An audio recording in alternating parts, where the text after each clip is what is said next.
suicidio del pensionato di Venezia che sabato si è gettato dal terzo piano del suo alloggio Ater. Dura oggi la presa di posizione del sindacato inquilini. Non bisogna dimenticare, si deve combattere il negazionismo, a dirlo il governatore Zaia durante le celebrazioni nel ghetto ebraico questa mattina a Venezia. Venezia è tra le prime grandi città italiane per capacità amministrativa del comune. I risultati di una ricerca indipendente svolta a livello nazionale sono stati presentati a Ca' Farsetti. L'esito delle elezioni regionali in Emilia-Romagna viste dal Veneto, il governatore Zaia, è un risultato politico importante mentre il PD suona la carica in vista dell'appuntamento con le urne. La Regione ha diffuso alle aziende sanitarie e ospedaliere gli aggiornamenti alla circolare ministeriale con una nota informativa sulla polmonite da nuovo coronavirus. Dopo gli insulti ad una ragazza cinese sul treno, presa di mira anche una coppia di turisti a Venezia, dura la condanna del primo cittadino. Sarà il veneziano Roberto Cicutto il nuovo presidente della Biennale, che subentra a Paolo Baratta l'annuncio del ministro Franceschini. Buonasera e ben ritrovati, edizione veneziana dei nostri telegiornali. Dunque lo avete sentito, il suicidio del pensionato di Venezia che sabato scorso si è gettato dal terzo piano del suo alloggio Ater. Dura oggi la presa di posizione del sindacato inquilini che punta il dito contro chi ha fomentato e strumentalizzato gli anziani ed ora è stata aperta un'inchiesta. Una morte che si poteva evitare, così la numero 1 del sindacato Unione Inquilini Veneziani in merito al suicidio del pensionato di Venezia, andato in profonda crisi dopo lo sfratto dall'alloggio Ater. Io sono molto addolorata per questa vicenda. Dura la sua accusa, una morte per la quale, dice, ora si dovrebbero interrogare coloro che hanno cavalcato la battaglia delle varie manifestazioni prima che venisse alzato a 35.000 euro il tetto di 20.000 di ISEE, oltre al quale si sarebbe persa la casa, gli stessi dai quali è venuta a mancare l'informazione, prosegue. Episodi e poi che alla fine si verificano anche purtroppo perché fomentati da chi vuole cavalcare le proteste, naturalmente sempre in vista delle elezioni, sia comunali che regionali. Proprio in questi giorni stanno arrivando le nuove lettere di rassicurazione agli interessati. Nessuno verrà sfrattato se dentro i nuovi parametri. Conforto questo necessario e d'obbligo dopo la tragedia dei giorni scorsi. Fondamentale dirlo. Certo, io c'ho la fila in sindacato di persone che mi chiedono ma come mai ancora non è arrivata la lettera dell'Ater che mi dice che posso stare tranquillo? Come mai non è ancora arrivata? Ma perché le modifiche sono state fatte veramente da poco, sono attuative anche se l'assessore Lanzarini aveva fatto un comunicato stampa già a novembre per tranquillizzare tutti proprio su richiesta di tutte le parti. Giorno della memoria, non bisogna dimenticare e combattere il negazionismo, a dirlo il governatore Zaia durante le celebrazioni nel ghetto ebraico questa mattina a Venezia. La giornata della memoria nasce per celebrare la liberazione di Auschwitz, sono 75 anni nel ghetto più vecchio che ha 504 anni, che è quello di Venezia.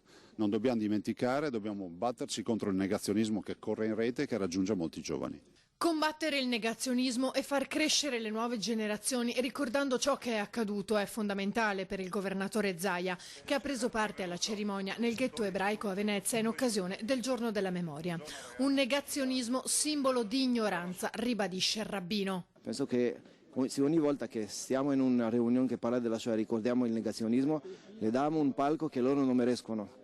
Okay? È come dire, c'è una persona nel mondo che dice che Parigi non esiste e facciamo di questo una cosa pubblica. Non fa senso, dire che una cosa non esiste è una stupidità. Se diamo un palco pubblico alle persone che sono ignoranti, non facciamo una cosa anche intelligente da nostra parte. Il negazionismo non mi preoccupa la ignoranza. Dopo l'alza bandiera mazzasta degli Alpini, Zaia si è recato con le autorità religiose e i rappresentanti della comunità ebraica veneziana al monumento ai deportati in campo per rendere omaggio alle vittime della Shoah, dove il rabbino ha recitato il salmo e la preghiera.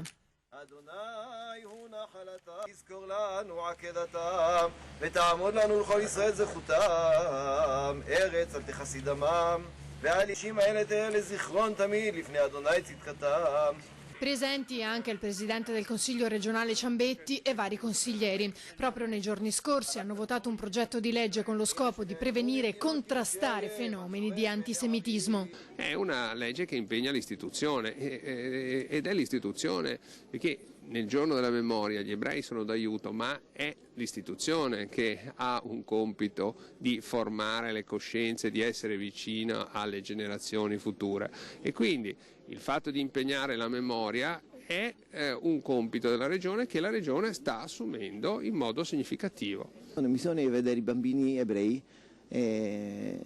giocando qui nel campo del ghetto come era tanti anni fa, quindi questa è l'idea, far crescere di nuovo questa comunità e questo si fa attraverso un gran lavoro di studio, di insegnamento, di cultura pratica dell'ebraismo, che l'ebraismo è una cosa che si fa, non solamente si studia e questo è un po' della mia visione e spero con l'aiuto del cielo e delle persone di farlo. Venezia è tra le prime grandi città italiane per capacità amministrativa del comune. I risultati di una ricerca indipendente svolta a livello nazionale sono stati presentati a Cafarsetti. Tra le 32 maggiori città italiane, Venezia è settima per capacità amministrativa e addirittura prima, per lo stesso motivo, tra i comuni capoluogo delle 14 città metropolitane.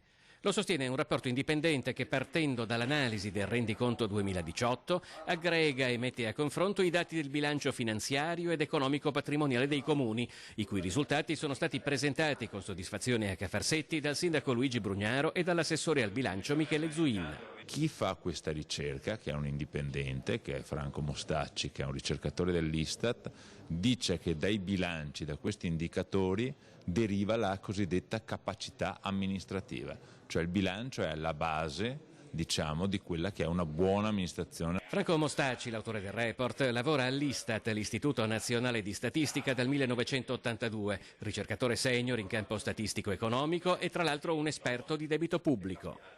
Allora siamo passati da una situazione debitoria di 800 milioni di euro per arrivare a una situazione di 740 milioni di euro, vuol dire che sono 60 milioni di euro in meno.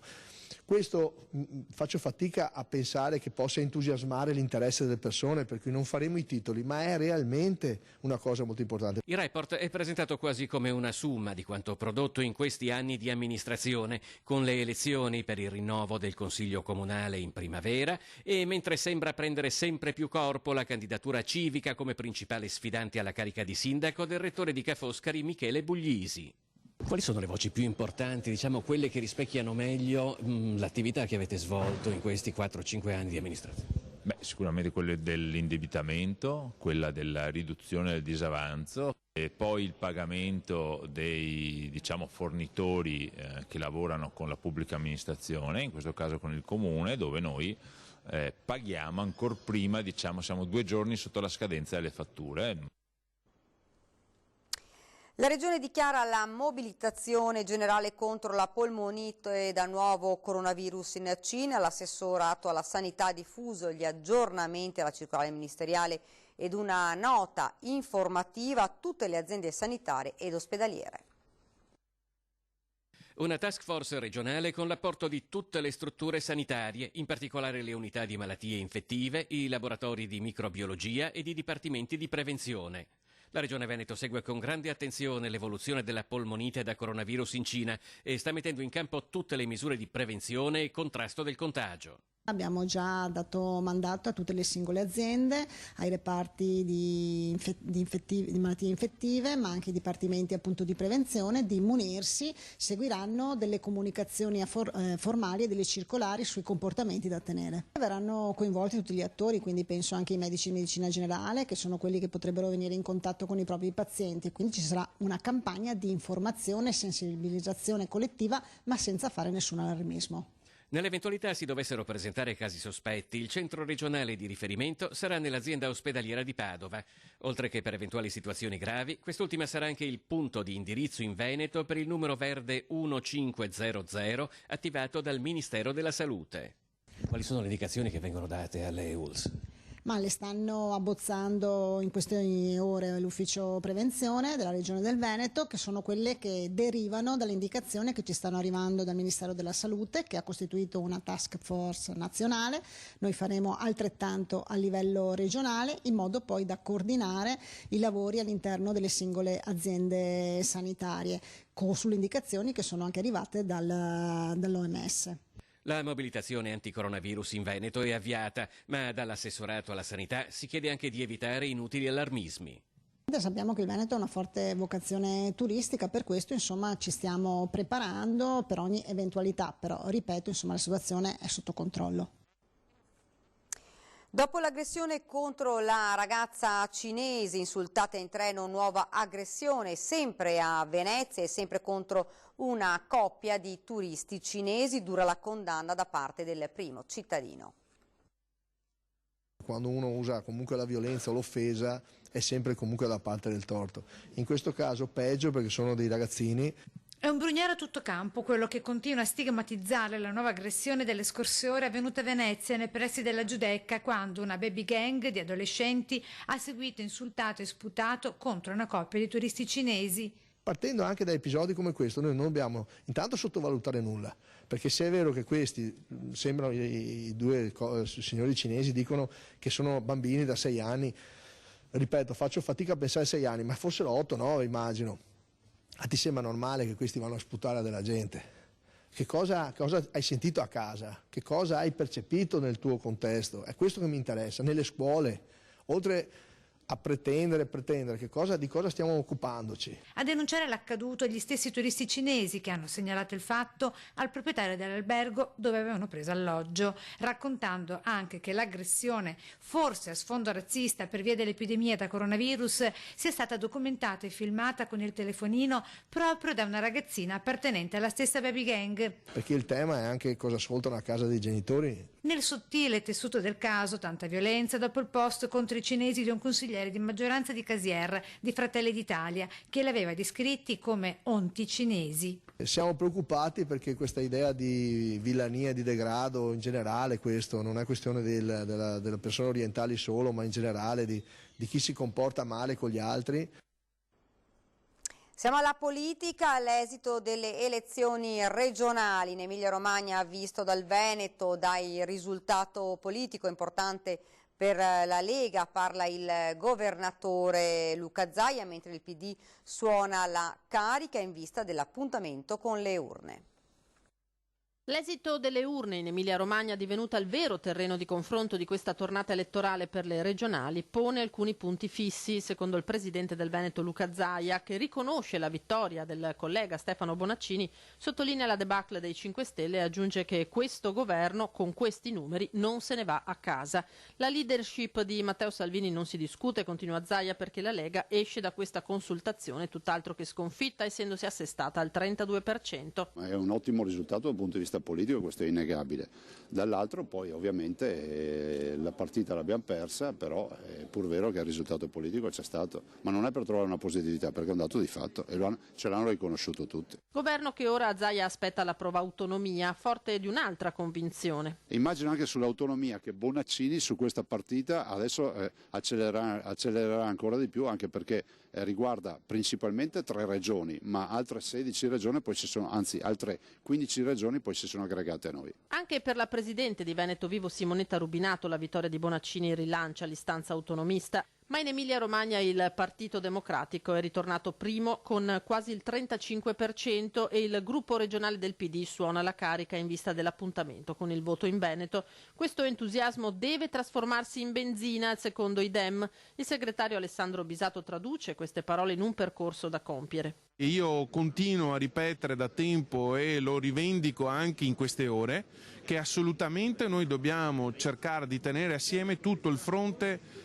democratico rappresentato dai partiti del centro-sinistra e da tutti i movimenti civici che stanno costellando le amministrazioni locali del Veneto. Il lavoro del centro-sinistra allargato prosegue. Venerdì prossimo a fare sintesi sarà il direttivo regionale, ma è possibile vincere in Veneto? Non so se sia possibile, è possibile contendere e soprattutto dare un'idea di Veneto alternativo. Eclatante il crollo dei 5 Stelle, tanto in Emilia Emilia quanto in Calabria. Di contro c'è chi gioisce dei progressi invece compiuti anche in questa tornata è Fratelli d'Italia in Emilia all'8,59%, quasi all'11% in Calabria, secondo partito del centrodestra. Il rapporto di forza tra il nostro partito e il partito più forte del centrodestra, cioè la Lega, è cambiato in maniera evidente. Mentre prima il rapporto era di circa 1:6, oggi siamo ad un rapporto di 1:3. L'alleanza resta un punto fermo, ma il partito di Giorgia Meloni è legittimato dai numeri a livello locale ad alzare la testa. Il centrodestra secondo me deve correre unito, deve essere unito se vogliamo vincere, non possiamo dividerci. È chiaro che però ci vuole un rispetto reciproco. Il risultato del Movimento 5 Stelle in Emilia e Calabria non è una sorpresa, commenta Simone Scarabella, consigliere regionale. Le dimissioni di Di Maio a pochi giorni dalle urne erano un segnale evidente di ciò che ci aspettava. Non facciamo certo i salti di gioia, la causa di questo risultato sta soprattutto nell'eccessivo tentennare sui candidati. Questo è il passato, il voto di ieri ci deve essere da stimolo e da lezione per il voto che ci attende in Veneto. Ed ora ci fermiamo per una piccola pausa pubblicitaria, rimanete con noi.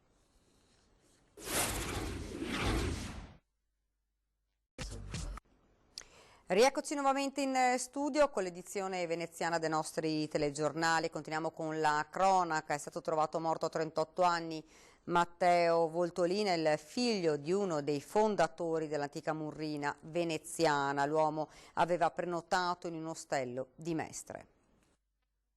Hanno bussato alla porta, lo hanno chiamato al telefono, ma ogni contatto è risultato vano. Matteo Voltolina, 38 anni, figlio di uno dei fondatori della Murrina veneziana, era morto. A trovarlo i gestori dell'ostello Andavenis, che si trova a poca distanza dalla stazione ferroviaria di Mestre.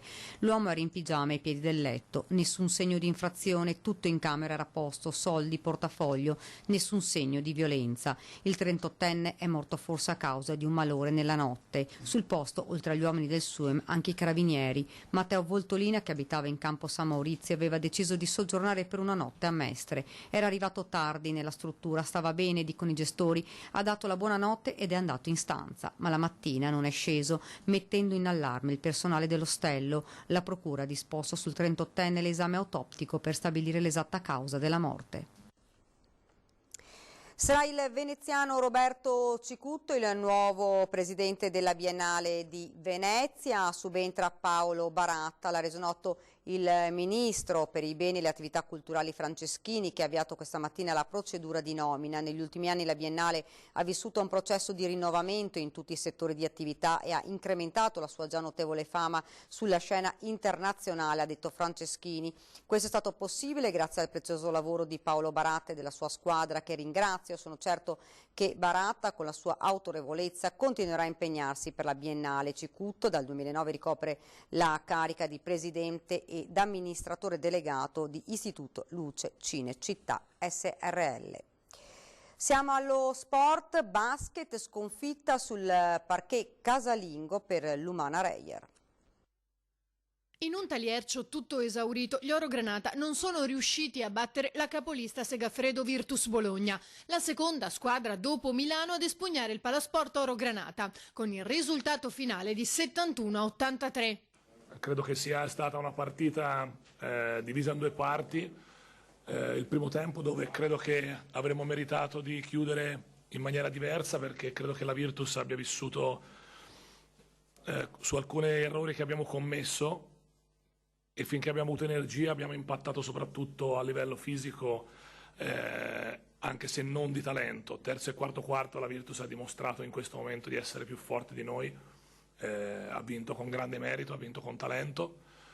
Noi abbiamo avuto qualche occasione, devo dire anche con tiri buoni, aperti, per rientrare, a -1, Mitchell Watt, un canestro e fallo, situazioni che poi sono andate poi a farci perdere positività. I ragazzi di coach De Raffaele non sono riusciti a ingranare, complici anche alcune assenze. Ci dobbiamo rimboccarci le maniche e andare avanti, sperando di recuperare un po' di giocatori e di avere un assetto un po' più equilibrato. Vi ricordo 20:10, questa sera si parlerà di sanità, ospiti in studio Cinzia Bonana, segretaria generale CISL Belluno Treviso, e Francesco Benazzi, direttore generale dell'ULSS 2 Marca Trevigiana. Subito dopo non perdetevi il ring, la politica alle corde con Ferdinando Avarino, in studio Vanessa Camani, PD, Sergio Berlato, Fratelli d'Italia, Alberto Villanova, Lega, e Simone Scarabel, Movimento 5 Stelle. E questa era la nostra ultima notizia, vi lascio alle previsioni del tempo, grazie davvero per averci seguito e buona serata.